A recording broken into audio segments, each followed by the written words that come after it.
另外来看，伫那边营的支持之下，这核三厂的三读是通过重新启用的公投案。中选会表示讲，无论是同意，也是讲你要反对，双方拢爱有代表才会来举办辩论会。目前这支持的代表是由民众党的黄国昌来成立办事处，也那反对的代表，这环保团体嘛来交出联署书，希望会当成立办事处，让社会听到双方的意见。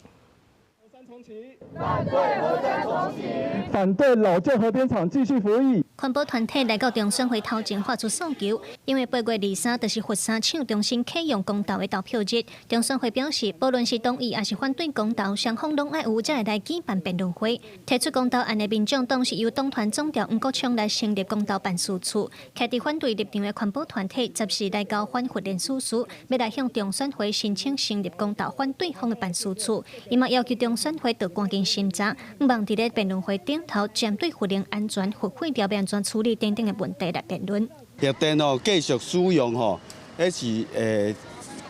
足无公平，咱这世代无公平，咱区域无公平，咱族群也无公平。咱是爱先成立办事处，了摕到这文号了，咱才有法度来去推荐咱上电视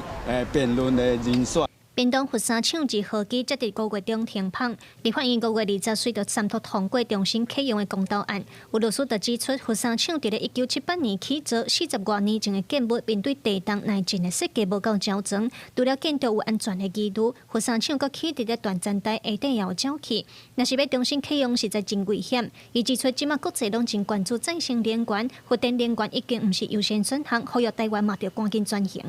咱有即对厂商，伊要把物件卖到全世界去啊！全世界有真侪国家，因拢足